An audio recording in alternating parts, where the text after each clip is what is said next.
ఇప్పుడు మనకు రీసెంట్ గా వచ్చిన ఐసీఎంఆర్ గైడ్లైన్స్ ప్రకారం కూడా ఆల్మోస్ట్ దేశంలో 6 crore people are suffering with osteoporosis అని చెప్పేసి అంటున్నారు. అందులో కూడా 80% మంది మహిళలు ఉంటున్నారు. సో వీళ్ళు ఎముకలు గుల్లబారి అక్కడ ఫ్రాక్చర్స్ ఎక్కువ జరిగే అవకాశం ఉంటుంది కదా. మనం దీనికి ఏ రకంగా చెక్ పెట్టాలి? Osteoporosis in females above 55 is very common అండి, బికాస్ ఆఫ్ మల్టిపుల్ రీజన్స్ అనుకోండి, ఈ హార్మోనల్ ఇంబ్యాలెన్స్ వీటి వల్ల.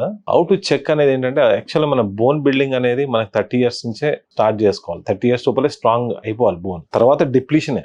ఇంకా దాన్ని ఇప్పుడు మనం ఏ సప్లిమెంట్స్ తీసుకున్నా ఆ స్ట్రాంగ్ బోన్ ఆపుకోవడం తప్ప కొత్తగా స్ట్రెంథెన్ చేసేది ఏముండదు after 30. So what ever we can do, it should be your healthy bone ends by 30. దాని తర్వాత అంతా మనం దాన్ని కాపాడుకోవడమే. లేడీస్ విషయంలో వస్తే ఏంటంటే ఇది వెరీ కామన్గా చూస్తాం. ఎందుకంటే అబౌవ్ 55-60 మన దగ్గర కామన్గా వస్తారు. ఏంటంటే వాళ్ళు స్మాల్ మైనర్ ఇంజురీస్కే ఈ ఆస్టియోపోరోసిస్ వల్ల ఈ బోన్లో బ్రేక్ అయిపోవడం ఇవన్నీ జరుగుతూ ఉంటాయి. సో వీళ్ళకి ఏంటంటే by the 45th age we should be supplemented with regular calcium supplements and vitamin D. It should not be taken very regularly. Yearly ఒక 6 వారాలు అట్లా తీసుకుంటే సరిపోతుంది. So they should maintain a healthy spine. Healthy spine ఎలా ఉంటుందంటే or healthy bones, not only spine.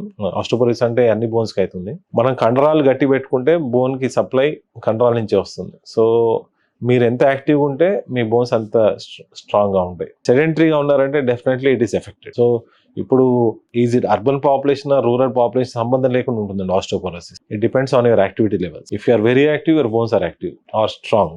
If you are very sedentary, the bones will be weak. So my advice, be active. You start doing some exercises. By the time you reach 40-45, it should make compulsory mana daily routine lo undipovalsinde ante exercise anedi.